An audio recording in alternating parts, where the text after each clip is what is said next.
All right, everyone, welcome back to No Don't Get the Fight, episode 6, episode of December 4th, 2023. This is Grayson Applin here in Atlanta, Georgia, alongside Nick Noah in Mobile, Alabama.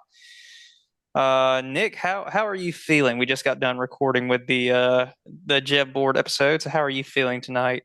I've calmed down and sobered up, so I'm ready for this one because I know the vibes are completely different.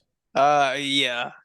Here we're pretty straightforward on the Jeb board. We go everywhere from uh me kind of going on a tangent to Me trying le- to say Kansas City's gonna win.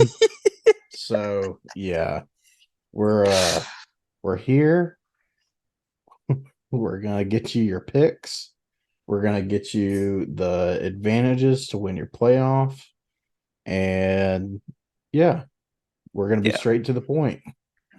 Yeah, and just for everybody wondering, we will not be going anywhere after the fantasy football season is over. We're going to have a couple different things that we're going to do. In the meantime, we may move to a couple other sports.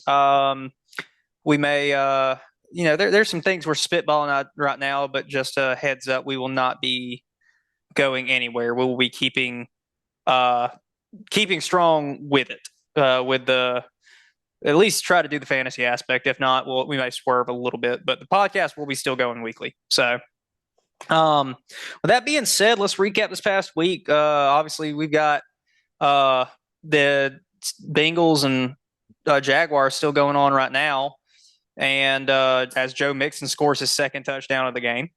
Yeah. But let's go into your studs for this week, Nick. Yeah.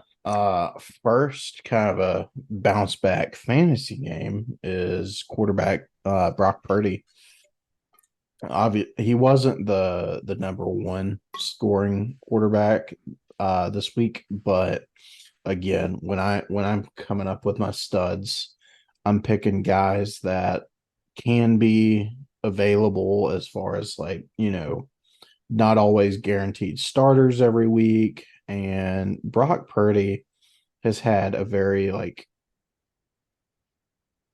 I would kind of say boomer bust for a quarterback at least. He's been pretty Mm-hmm. consistent, with the low like let's say like scoring casually 14 to 15 points, but he had 29.46 points because I mean a lot of it was to do for his receivers, but he threw for 316 yards and 4 touchdowns.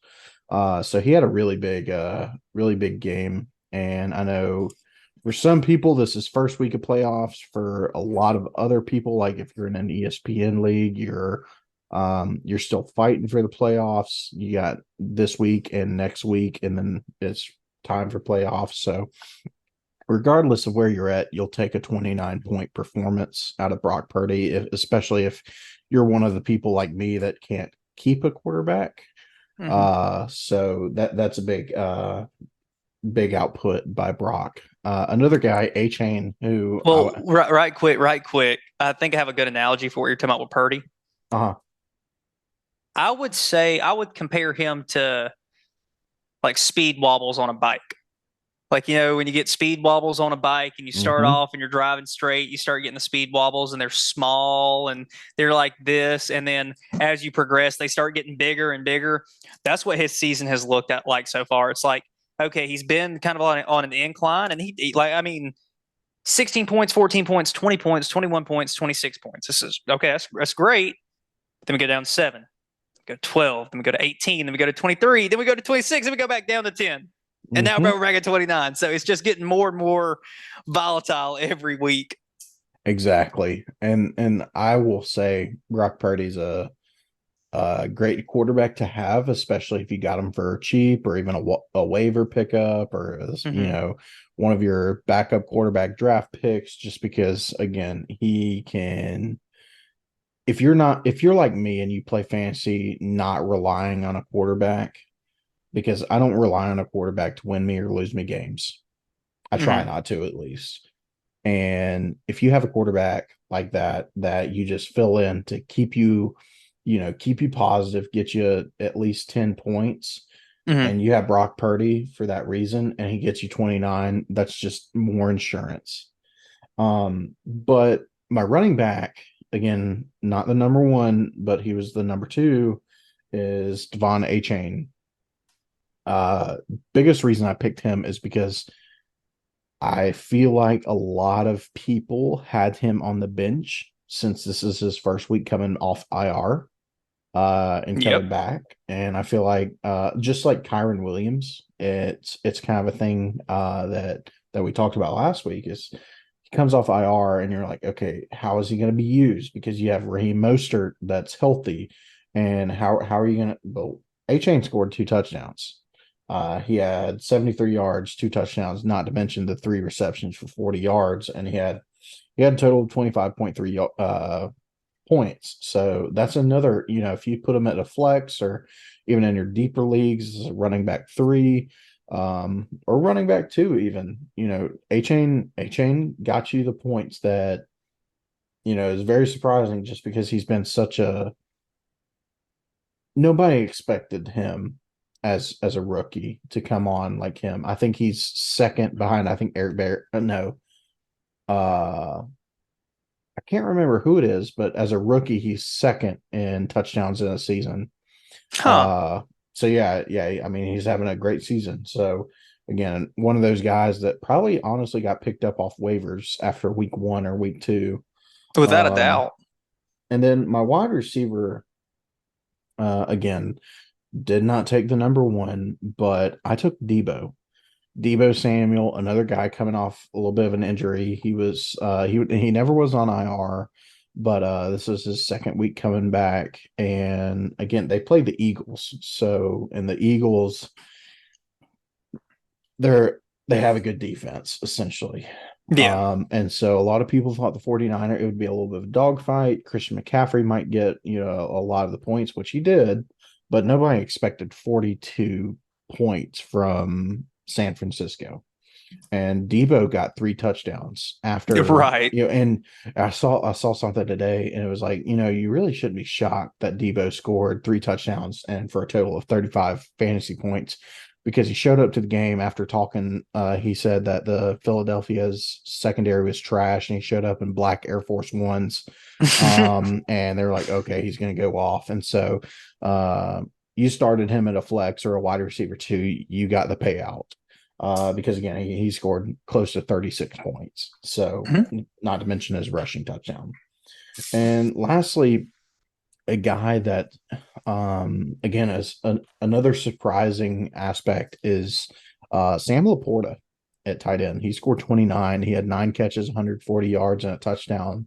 Uh, Another one of the rookies that have come on, and he's tight end number three.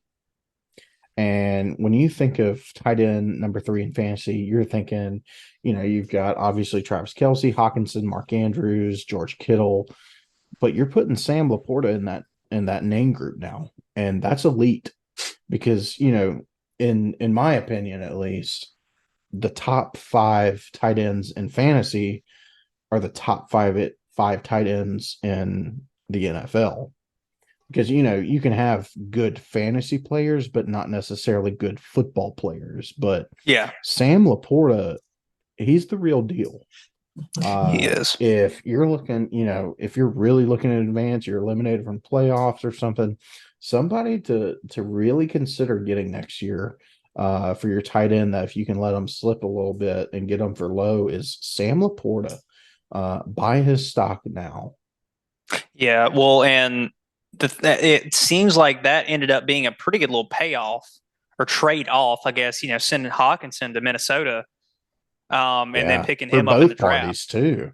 I mean, Yeah, exactly. Hawkinson's doing great at the Vikings, especially once they get the quarterback situation figured out, whether they decide to keep Kirk or if they decide to move on after his injury and draft somebody. Regardless, Hawkinson's getting his points.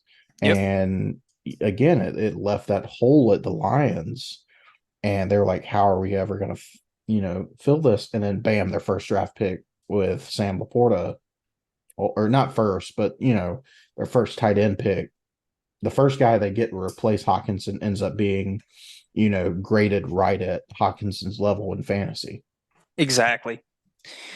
Well, that gets into our duds. Our dud for quarterback this week is Justin Herbert against New England. You think he would have played better against that New England defense, but 7.98 points. He only had 200. The only stats he put up was 212 yards passing. I mean, well, and -5 rushing yards. So not a great week at all for Justin Herbert. I mean, really nothing positive. Obviously, can't be said. I mean, that's well below his average. I mean, no touchdowns. I mean, there's nothing remarkable. There's not even interceptions. It's just that offense was so flat. Going into our next dud, which was Austin Eckler. Austin Eckler this past week had 4.7 points. And, Austin Eckler is one of those guys like, oh, get Eckler. He's a good swing back that's going to have a lot of receptions, going to do great in a PPR league. He had 2 receptions for 9 yards and 18 rushing yards on 14 attempts. Yep.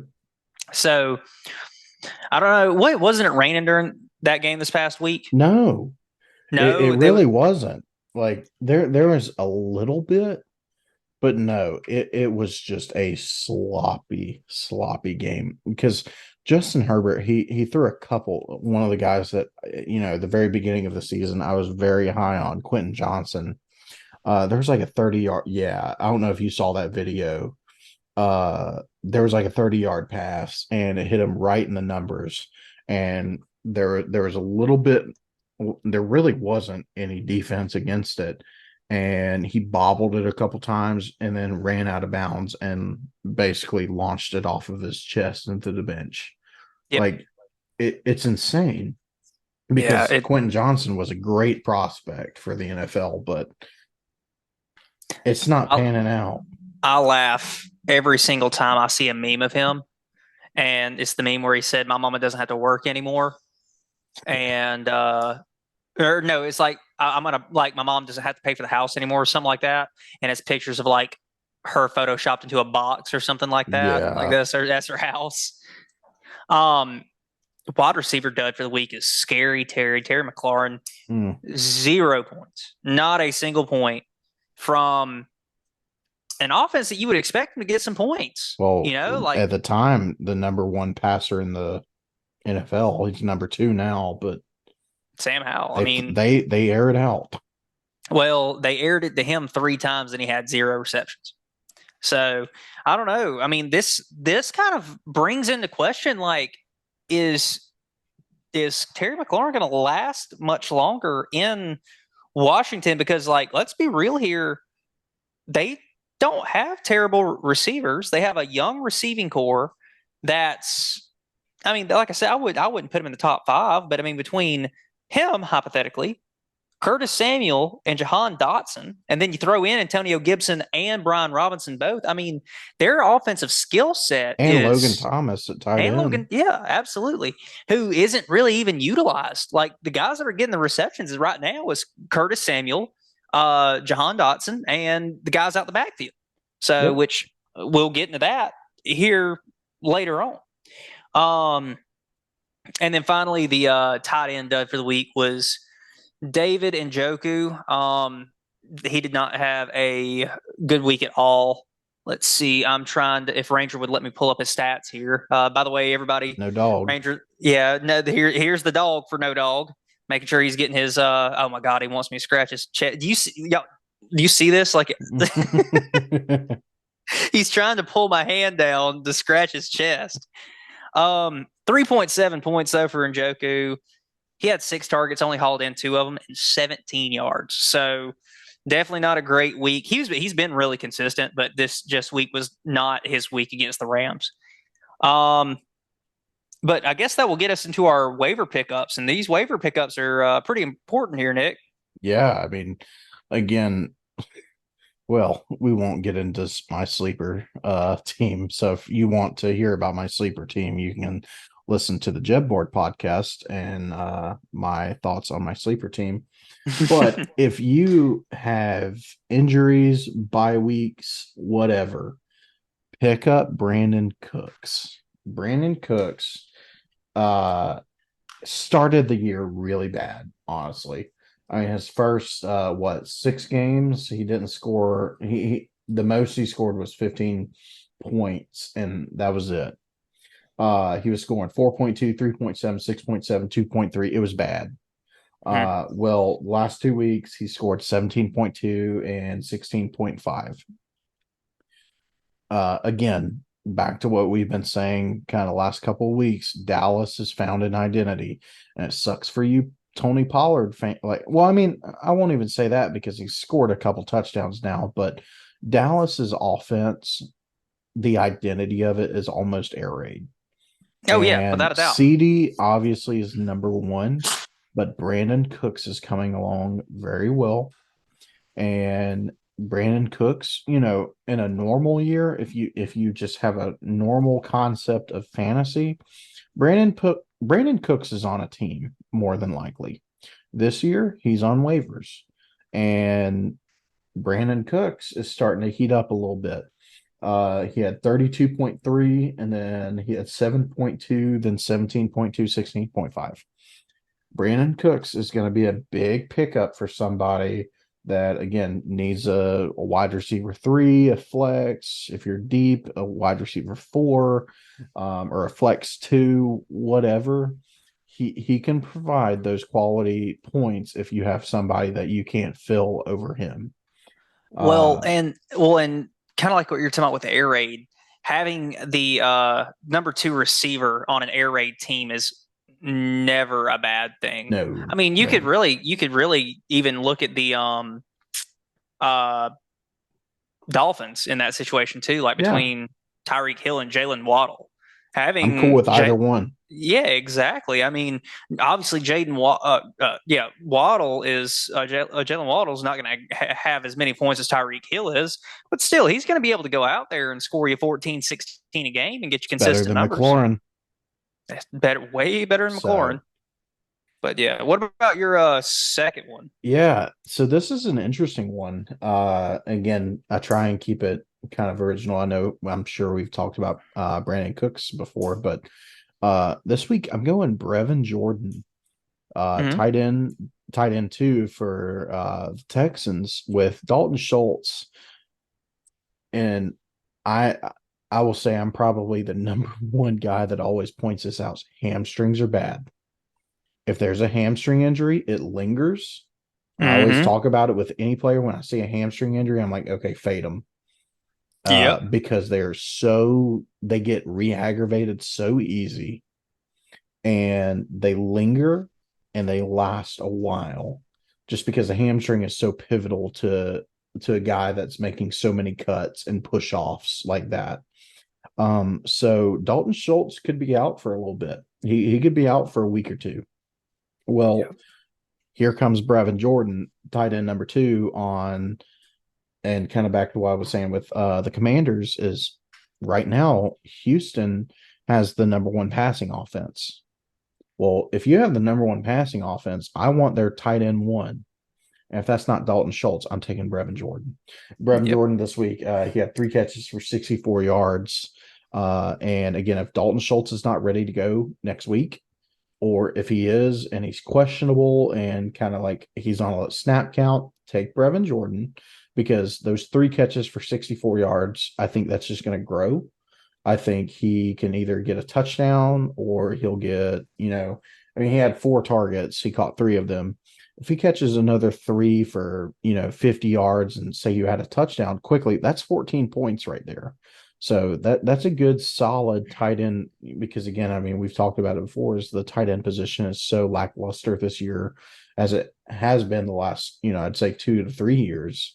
Brevin Jordan, if you can get a guaranteed 14 points out of your tight end, I'll start him unless you Yep. have Laporta or one of the big names in the top 5. Yeah. Well, and then with my second waiver pickup, I'm going a little bit more tactical on my second pick than my first. So the guy I'm going to pick is I'm picking Antonio Gibson, and you can compare Antonio Gibson this year. You can make him comparable to the first person that pops out to me is Zach Charbonnet. How he's put up 5 to 7 points here and there, getting reps behind Kenneth Walker, and then Kenneth Walker gets hurt and he takes over the starting position. Antonio Gibson's in the same exact position right now. He's averaging 8 points a game after this week, which he scored 11.2 in. So yeah, I mean that's pretty accurate. He's probably right there around 7.2 or something like that. Mm-hmm. But Brian Robinson went down this past week with was that not a hamstring too? Concussion. So he's probably going to be out this coming up week. Um, he, It doesn't matter. They're on bye. yeah, they are. Sorry. He's another one of my sleepers. So yeah, I know he's on bye. Brian Robinson. Well, Antonio Gibson is too. But that being said, Yeah, that makes sense. Oh, yeah. But that being said, though, I don't think it would hurt to pick up Gibson just in the off chance that Brian Robinson's out for an extended period of time. It's really going to be based on the like how bad the concussion is. But he is kind of their swing back. He's not getting really many rushing attempts per game. I mean, he got 10 this past week for 35 yards, but I could see his production popping up a little bit more if they want to. Like I said, it's kind of a gamble. Honestly, it's kind of a gamble. But if you're going into the playoffs extend into like the further reaches of the season. I think Gibson might be somebody good to have on the bench, or just in case somebody gets hurt, or you have those late bye weeks. Well, that goes into our next segment. So obviously for most of every league, unless you've changed the draft set or your league settings, this past week was the trade deadline. So instead of doing a sell high buy low like we usually do, we're actually going to do a boom bust week this week. And just to clarify, the boom bust is not, we're not going to pick a player we're going to think is going to boom and a player that we think is going to bust. We're going to pick a player that has basically the same amount of potential of doing either. So at the capacity they have to boom and have 30 points, they have that same capacity to only score 3, or in Terry McLaurin's case, 0. So, Nick, let's go with yours first.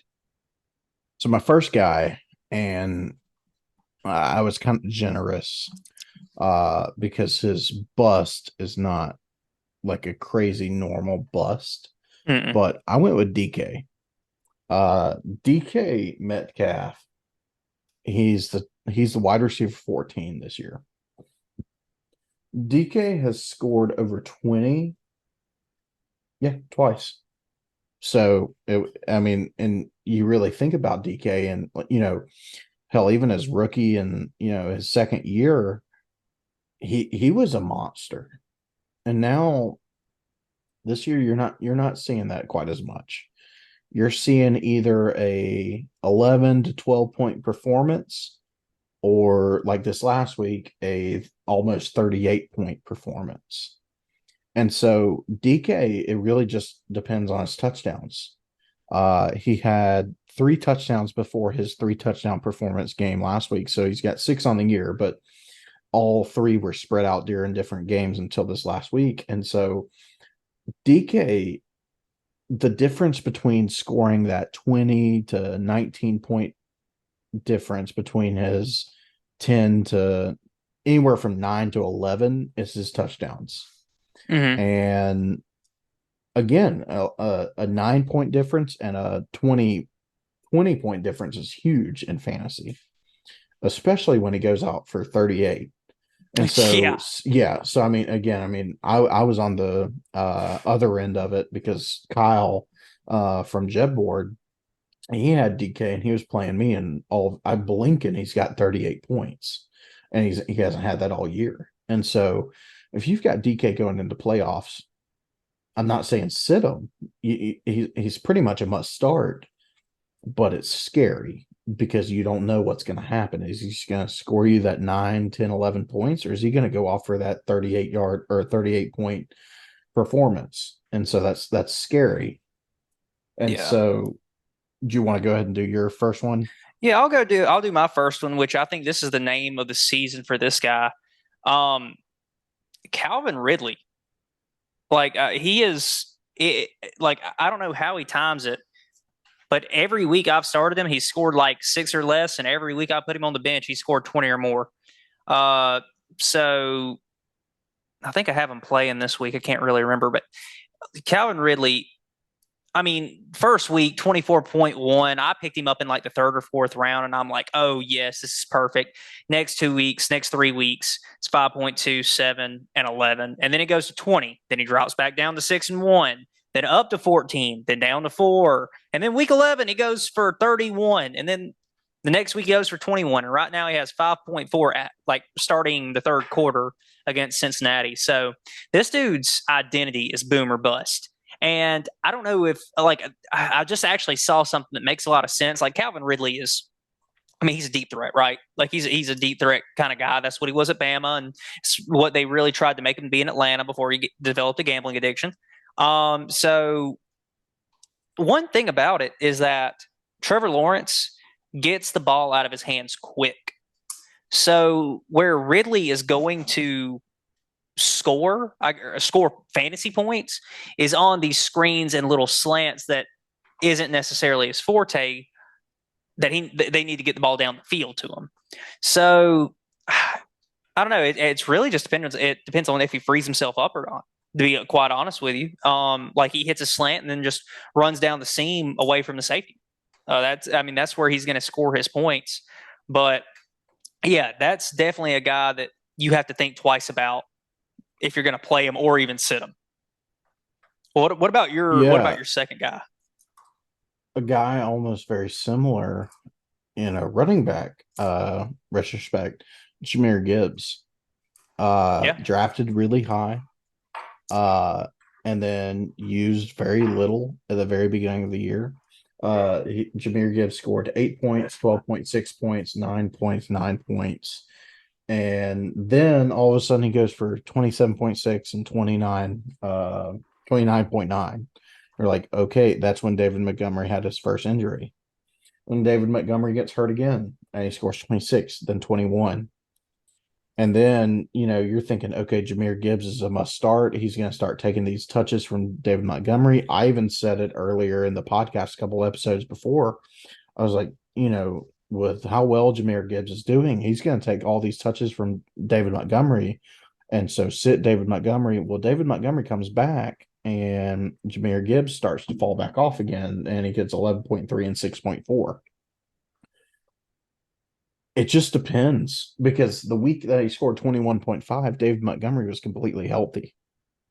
Yeah. And so it depends on how much they use him in the receiver room and how many catches. Because let's see. So, yeah, I mean, his David Montgomery's first week back, uh, Jameer Gibbs had 6 catches for 59 yards. That was during his 21-point performance. Hmm. Last week, David Montgomery, same concept. David Montgomery was completely healthy. Jameer Gibbs was ready to go. He had 1 catch for -6 yards, and that was his 6-point performance, his worst of the year. And so again, it simply and that's the thing too.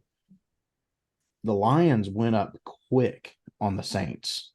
So it wasn't like, they had to get into some bad, circumstances. It just wasn't Jameer Gibbs' day to get the ball. Yeah. And so if you've got him going into playoffs or you've got him trying to, get a draft spot, whatever it may be, he's another guy to really, really kind of keep an eye on and think it's going to be a gamble. Oh yeah. Well, and another gamble, a guy that really hasn't been talked about this year as much as he was last year, is the number 8 receiver, Jamar Chase. Um, you know, Yeah, first round picks for a lot of people. Yeah. You know, the Bengals themselves as a group started off slow, basically like they did last year. Uh, 9.1 and 8.1 points, and then he goes on a tear, right? 26.1. Okay, that's what we want to see. 14.3. Okay, that's about as that like maybe what he was projected. Then he goes for 52 points. It's like, oh hell yeah. Jamar Chase is back. 14, then 25, then he goes to 8, then he's back up to 23. Then he goes to 9. Then he goes to 12. So this is a boomer bust in terms of Jamar Chase's potential, because Jamar Chase's potential those 26-point games, those 25-point games, those 23-point games. He's got 8.52 right now, but it's going to be harder to predict what he's going to do with Joe Burrow being out for the rest of the year and Jake Browning taking over. Not saying anything against Jake Browning, but as we have seen today, they are utilizing Joe Mixon a lot more, especially with his 2 touchdowns so far. So they just hit the tight end, Tanner Hudson, on a reception right there. So Who? exactly. But Jake Browning is going to be that guy that scans the field a little bit more. Obviously, one thing about these great as Jamar Chase just scores a touchdown. Oh my God, a 60-yard touchdown. Um, yeah, okay, well, he's going to boom this week, guys. But wow, 76 yards. yeah, 76-yard touchdown for Jamar Chase. So yeah, that's what is that? 14 of 13 points. Well, he has 13. 7 catches for 104 yards and a touchdown. So he's got 24. Yeah, well, he's gonna bust, or he's okay. So he's got 23.2 points or 0.12 points right now, guys. So yeah, he's busting this week for sure, or booming this week for sure. Not he's busting something on the Jaguars defense right now, but yeah. But that being Live said, reactions brought to you by No Dog in the Fight. yeah. But yeah, so that's still though, it's hard to tell how that offense is really going to play out. Like Jake Browning is spreading the ball out a little bit more. That's what I was about to say, is that a staple of a what these quarterbacks, these all-time quarterbacks, is that they've always had kind of a primary guy. Aaron Rodgers with Devontae Adams. For a long time, it was Tom Brady. I mean, Tom Brady and Gronk. Tom Brady Yeah. and Randy Moss for a little bit. You look at Peyton Manning Julian at Edelman. yeah, Julian Edelman. Look at Peyton Manning leaves at the Colts. It was Marvin Harrison and Reggie Wayne technically. So I mean, you've got guys that are staples.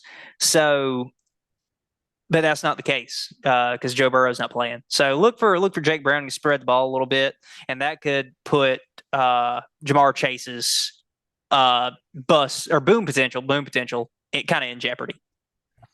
So all right, Nick, home stretch, best possible lineups this week. Go ahead and start off with your quarterback. My quarterback this week coming off a bye is Lamar Jackson. He's going up against the Rams. The Rams defense. I mean, again, when you think of the Rams defense, you think of Aaron Donald. Aaron Donald's interior. Aaron Donald, as much as we like to say he is, the 2-time defensive player of the year, he honestly does not get that many sacks. He stops the run game up the middle, Oh but yeah, he just doesn't get many sacks. And Aaron Donald, a guy like him, and as athletic as he is, he's not going to sack Lamar. Lamar, he's got his weapons back with Zay Flowers. Odell's picked it up. Rashad Bateman's picked it up. And obviously the loss of Mark Andrews is big, but Isaiah Likely, we talked about him coming in. I mean, he stacks up well. Lamar is set up for a big game, especially coming off the bye, well rested. And the running back room is really helping him out where he may get less carries, yeah, but Lamar as a passer this year is, again, I've said it before, is very similar to the 2019 year he had passing. And again, I mean, he throws for 4 touchdowns. Well, all of a sudden he's got you 24 points. So I think Lamar's going to have the biggest week. All right. So with I'm picking CJ Stroud for my quarterback this week. He didn't have the greatest week against Denver this past week, but as we've talked about on the Jet Board main feed, uh, the Denver defense is really stepping up. So they're going against the Jets at New York. The Jets are struggling. I mean, they're struggling to find an identity right now. Their defense, and I think it's frustrating for a defense when the offense can't figure out what the hell's going on. So with that being said, I think the Texans abuse it, like you said. The Texans have the number one passing offense in the NFL. I don't think that stops. The only thing that really hurts is that Tank Dell isn't a part of the lineup, but and Dalton Schultz going down too, that hurts. But I think it's next man up over in Houston right now, and I could see C.J. Stroud still finding a way to have an incredible week this week. Um, Going with my running back, I am going to pick the running back out of Miami. And I know we could say which one right now, but I'm going to go with Raheem Mostert. He's number two running back for the year. Playing against Tennessee. I mean, Tennessee's bad. Tennessee is a bad team.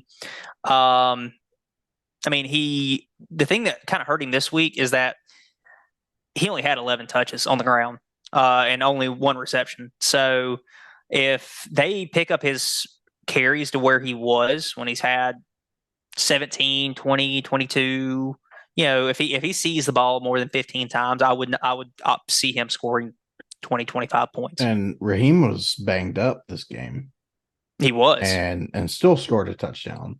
So hmm So that's who I'm taking as my best possible running back this week. I like it.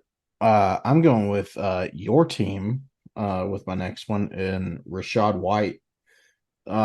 He's going up against the Falcons. Rashad White has very quietly, I know I've almost coined that term this year with the podcast. Rashad White has been on a tear in fantasy.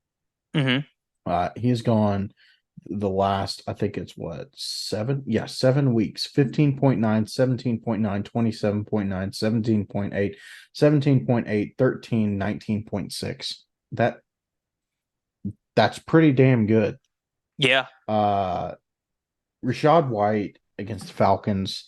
I think Tampa Bay will struggle a little bit against the Falcons defense because defense is about only thing that's going for the Falcons. Uh, but I think that's where Rashad White comes in because Rashad White gets decent yards on the ground. And if he scores a touchdown, even better. But when the play breaks down, Rashad White's there for the check down. And he's going to play that Eckler role like last year. And as soon as, the first two progressions are gone, Rashad White, find him.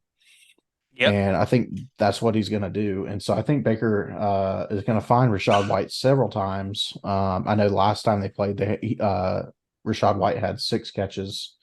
And so I think that's just going to play out pretty big for them. And I mean, I could very easily see him scoring another one of those 20-plus point games. And all of a sudden he's, running back 2, 3, or maybe even 1 for the week. Yeah. My next guy, I'm very hesitant because this is a little bit risky for me to pick, but a wide receiver one, best possible is Devontae Adams. And Devontae Adams has had in terms of Devontae Adams numbers, lackluster. hmm But I think given the bye week and coming on Minnesota, who's gonna stop them? And I think with the bye week, they're going to game plan. Okay, the what is his name? Raiders new coach. It's like I don't Pierce even know or his okay. name. So he's going to take a look at his team and say, okay, we got to get the ball to the best players, Josh Jacobs and Devontae Adams. Jacoby Myers, you're going to get the second progressions, but Devontae Adams, you're the first one. Rookie quarterback.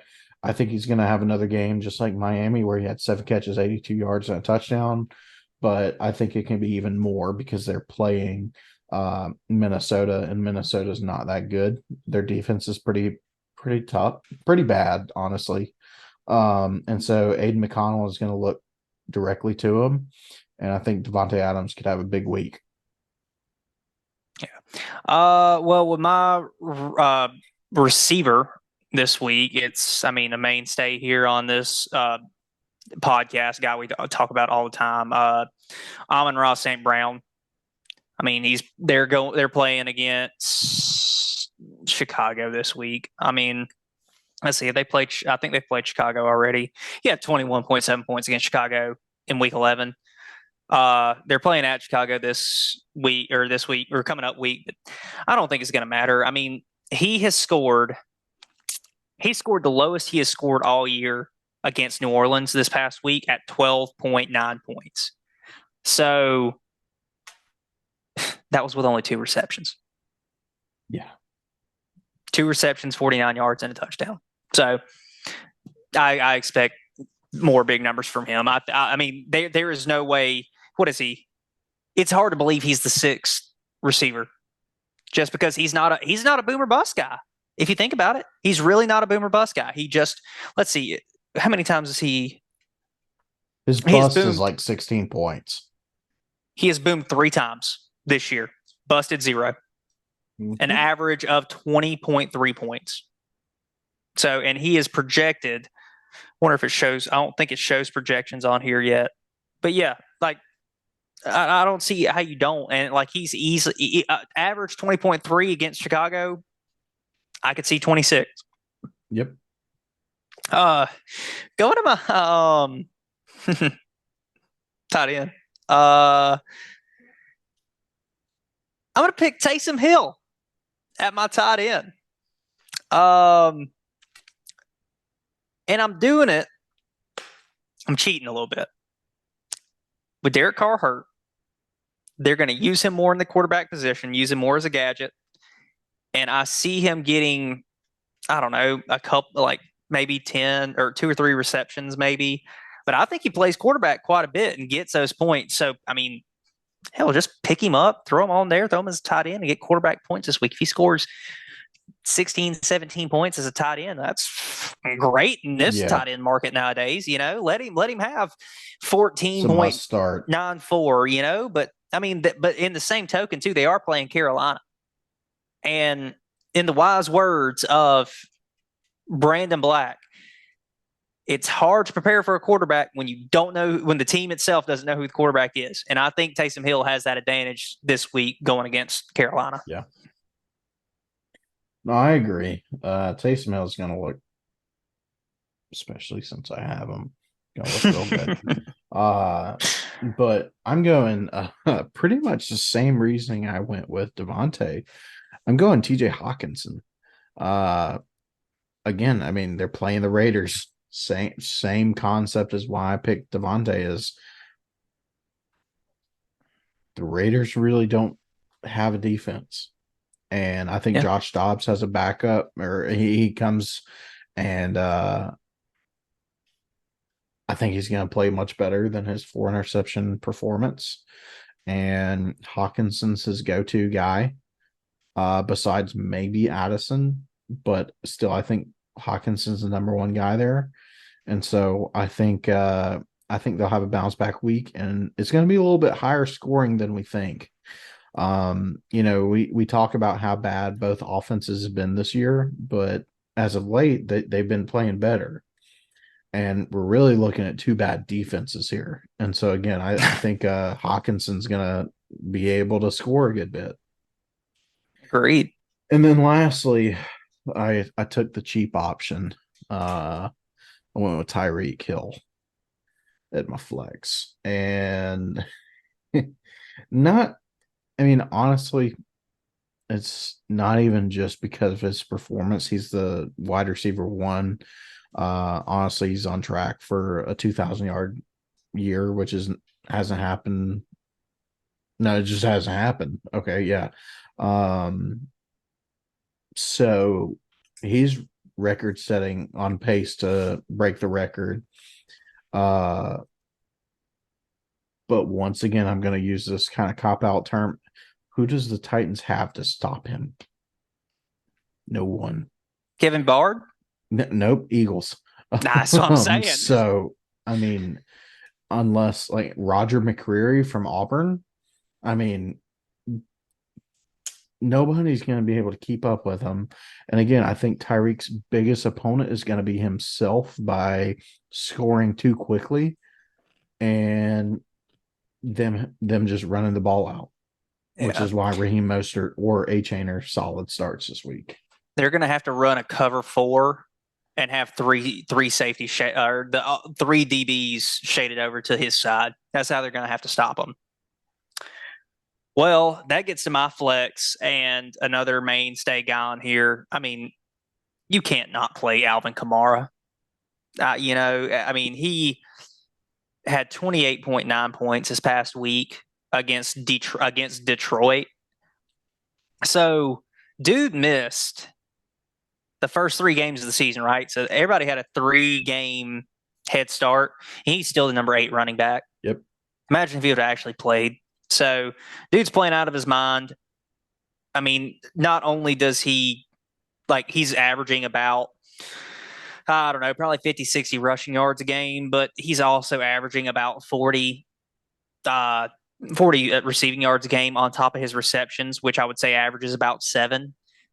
So that's 17 points right there. 7 receptions plus the yardage, 16, 17 points. Add a touchdown in I'd there. take it. I mean, yeah.